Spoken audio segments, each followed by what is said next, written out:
டெல்லியில் அவர் பத்திரிகையாளர்களை சந்திக்காததுங்கிறது ஒரு தவறு தான், அதில் மாற்றம் இல்லை.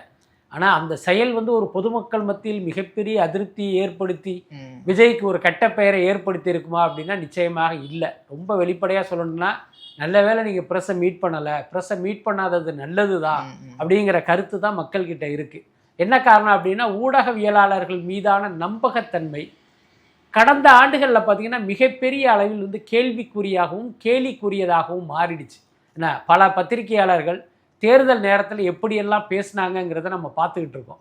ஸோ இப்படிப்பட்டவர்கள் நீங்கள் சந்திக்காமல் இருப்பதே நல்லது அப்படிங்கிற மனநிலை தான் மக்கள்கிட்ட இருக்குது. அதாவது ஊடகங்கள் அப்படிங்கிறது ஜனநாயகத்தினுடைய 4வது தூண், அதில் மாற்றமே இல்லை. ஆனால் அந்த தூண் செல்லரிச்சு போய் பல வருஷம் ஆச்சு. இன்னைக்கு பல ஊடகங்கள் பார்த்தீங்கன்னா ஏதோ ஒரு கட்சியினுடைய அடிமையாக அவர்களால் விலைக்கு வாங்கப்பட்டவர்களாக இருக்காங்க. ஸோ இப்படிப்பட்டவர்களை மதித்து நீங்கள் வந்து அவங்கள சந்திக்கணும் அப்படிங்கிறதுல அவசியம் இல்லை. பட் அதே நேரம் ஒரு முதலமைச்சராக தமிழ்நாட்டின் பிரதிநிதியாக நீங்கள் பிரதமரை பார்க்க போயிருக்கீங்க.